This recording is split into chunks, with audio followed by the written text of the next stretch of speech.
एक समय की बात है, एक छोटे से कस्बे में मगन नाम का आदमी रहता था।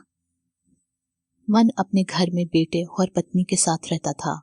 मगन गरीब था, इसलिए वह दिन रात अपने परिवार की जरूरतें पूरी करने में लगा रहता था। वह हर हाल में बेटे और पत्नी की खुशी चाहता था। मनन एक छोटी सी कंपनी में काम करता था, जहां उसकी आमदनी कर खर्चे जितनी हो जाती थी। लेकिन फिर भी मनन कंपनी वाला काम खत्म करके दूसरी जगह जाया करता था ताकि कुछ और पैसे कमा सके।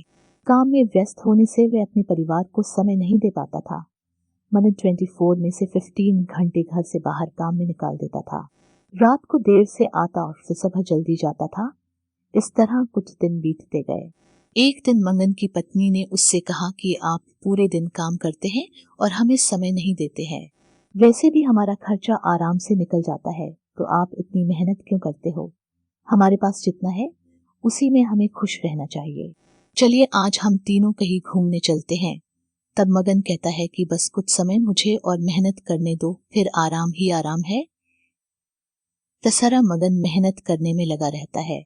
उसका बेटा भी उससे अक्सर कहता रहता था कि पापा मेरे साथ खेलो, बैठो और मुझसे बातें करो। लेकिन मनन हमेशा काम के लिए कहकर कभी उसे समय नहीं दे पाता था। कुछ समय और बीता। अब मगन की किस्मत चमकी।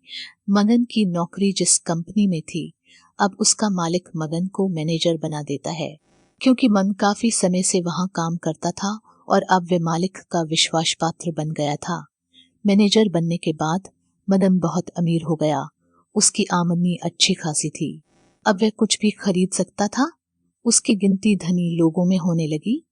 पत्नी और बेटा बस एक बार कोई चीज मांग लेते तो वह तुरंत हाजिर कर देता था।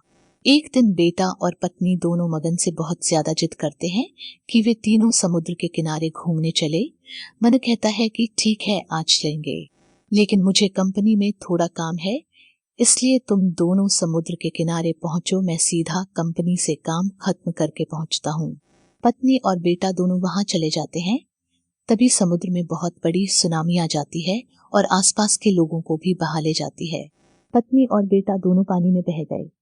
जब मगन वहां पहुंचा है तो ऐसी हालत देख घबरा जाता है। उसने हर जगह देखा, लेकिन सब कुछ नष्ट हो चुका